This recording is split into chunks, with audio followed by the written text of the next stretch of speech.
Hello students, good afternoon. Myself Mohit Prakash, और आज हम बीएससी फर्स्ट ईयर में फाइलम पोरीफेरा में स्पंजेस के इकोनॉमिक इम्पोर्टेंस या आर्थिक महत्व पढ़ेंगे।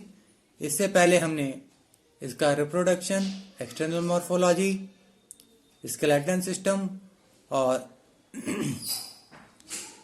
कैनाल सिस्टम ये सब पढ़ा, और आज हम इसके इकोनॉमिक इम्पोर्टेंस या आर्थिक महत्व पढ़ेंगे और आज हम इसका फुल्ली डिस्कशन करेंगे।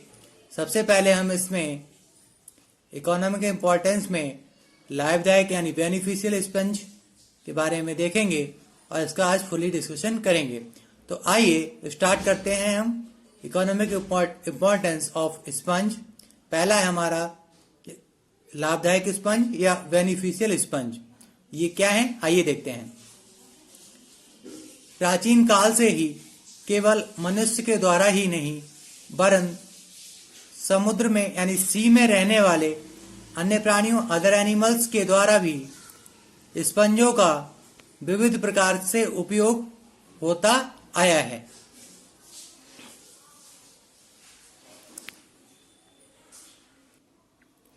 अब कैसे कैसे उपयोग हुआ है, आइए देखते हैं। पहला है एज फूड यानी भोजन की भांति।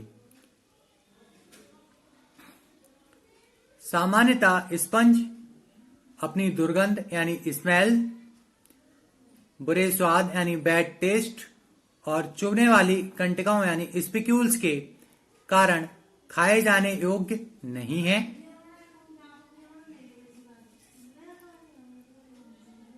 कुछ क्रेस्टेशियाई यानी कुछ सम क्रेस्टेशियन प्राणी या एनिमल, इन पर परजीवी या पैरासाइट होते हैं। और न्यूडीब्रैंक प्राणी यानी न्यूडीब्रैंक्स एनिमल्स अपने नियमित भोजन के लिए ही इन पर ही निर्भर रहते हैं।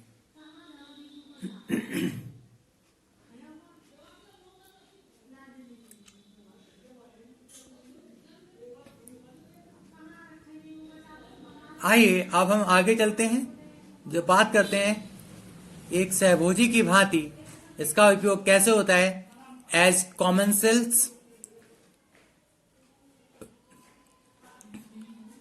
तो खाए जाने योग्य न होते हुए भी स्पंज अनेकों क्रस्टेशियाई प्राणियों यानी मैनी क्रेस्टेशियंस एनिमल्स, कृमियों, वर्म्स, मोलस्कन्स और छोटी छोटी मछलियों यानी स्मॉल फिशेस इत्यादि के लिए सुरक्षित घरों का कार्य करते हैं। ये जंतु स्पंजों के अंदर घुसकर परभक्षी मछलियों एवं अन्य शत्रुओं अदर एनिमीज से अपनी सुरक्षा प्राप्त करते हैं। इसके साथ ही इन्हें स्पंज के अंदर संचारित जलधारा से भोजन भी काफी मात्रा में मिलता रहता है। यहां तक कि कुछ प्राणी तो अपना संपूर्ण जीवन ही इन धर्मार्थ होटलों में व्यतीत कर देते हैं, जहां उन्हें किसी मूल्य के ही बिना ही भोजन और सुरक्षा प्राप्त हो जाती है।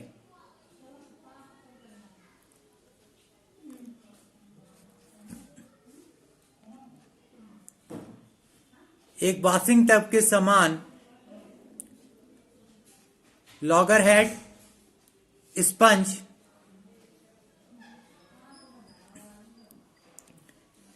एक जीते जागते होटल की भांति कार्य करता है।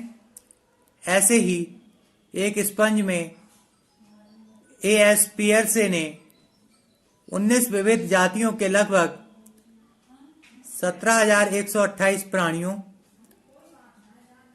अधिकांश एक ही प्रकार के श्रिम्प की गणना की थी। इन छोटे छोटे जीवों से स्पंज को कोई हानि नहीं होती है, अतः इन्हें सहजीवी या कॉमन सेल्स कहते हैं।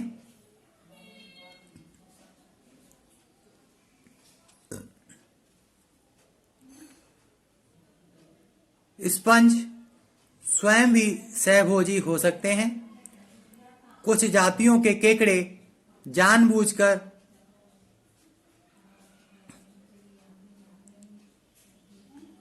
स्पंजों के टुकड़ों को चुन चुनकर अपनी पीठ और टांगों पर यानी लेग्स पर चिपका लेते हैं।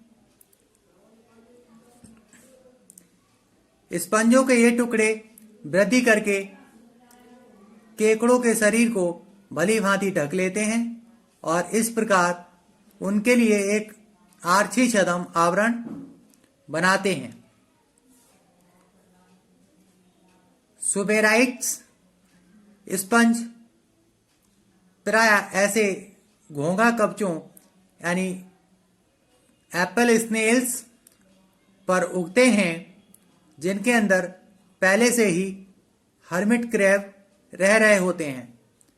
कुछ समय पश्चात स्पंज कवच को नष्ट कर देता है, जिसके फलस्वरूप क्रैब स्पंज के अंदर एक गुहा में यानी कैविटी में आवास करने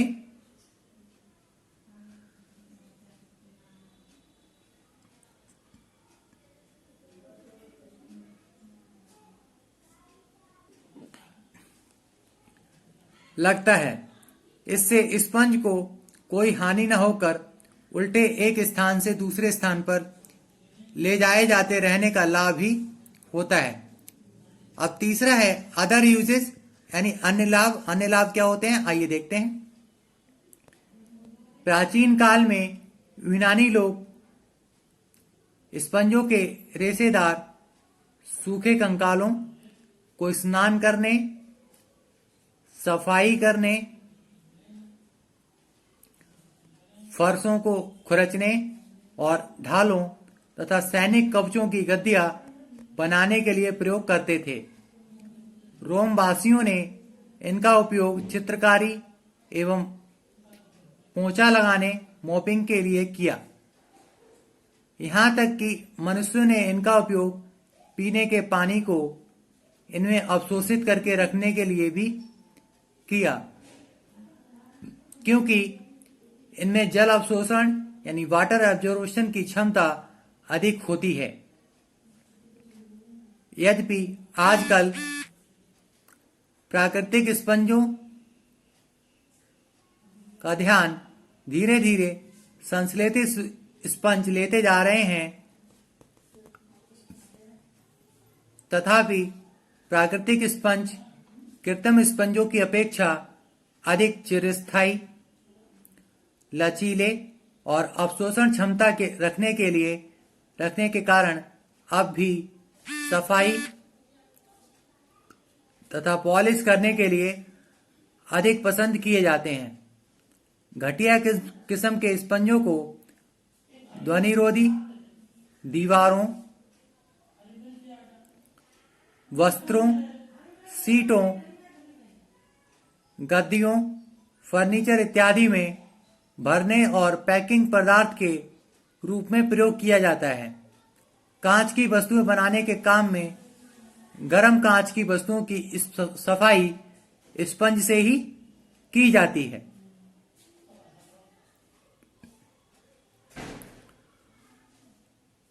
अब हम बात करते हैं कुछ स्पंज जैसे वीनस की पुष्प मंजूषा कते हुए कांच के सुंदर बेलनाकार और जालीदार कंकाल के कारण सजावट के काम आते हैं।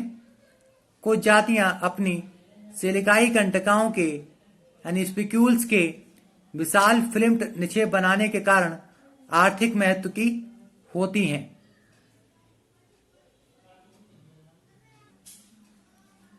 आइए अब हम बात करते हैं हानिकारक स्पंज की। तो हार्मफुल स्पंज और हानिकारक स्पंज क्या है, आइए देखते हैं। इसमें केवल कुछ स्पंज ही हानिकारक होते हैं। ये दूसरे स्थानबद्ध जंतुओं के ऊपर उगकर और उनके भोजन तथा ऑक्सीजन की आपूर्ति में कमी करके उन्हें मार देते हैं। क्लोइना के समान भेदक स्पंज अपने आप को आएस्ट्रो, क्लैमो, बार्नेकलों इत्यादि के कवचों से संलग्न कर लेते हैं और उनको भेदकर उनमें इतने अधिक छेद कर देते हैं कि उनके अंदर के जंतु नष्ट हो जाते हैं। और एक समय ऐसा आता है कि कवच भी बिल्कुल टूट जाते हैं।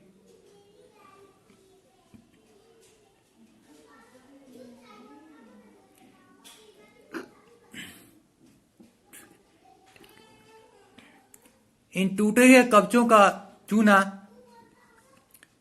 समुद्र जल में विलीन या डिसॉल्व हो जाने के बाद अन्य प्राणियों द्वारा ग्रहण या रिसीव कर लिया जाता है। कभी कभी ये भेदक स्पंज ऑयस्टर की क्यारियों के लिए बड़े घातक सिद्ध होते हैं। यूरोप में ऑयस्टरों को तार की जाली के बने पिंजरों में पाला जाता है। पाले गए ऑयस्टरों को भेदक स्पंजों के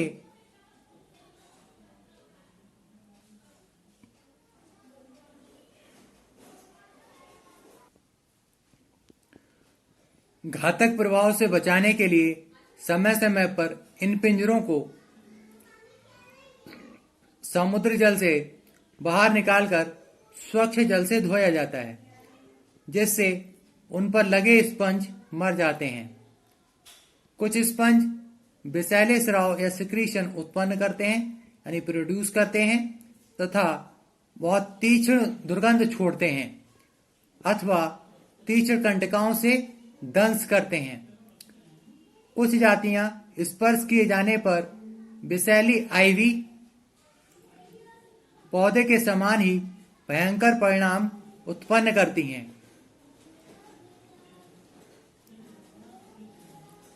तो बच्चों, आज के लिए बस इतना ही। Thank you.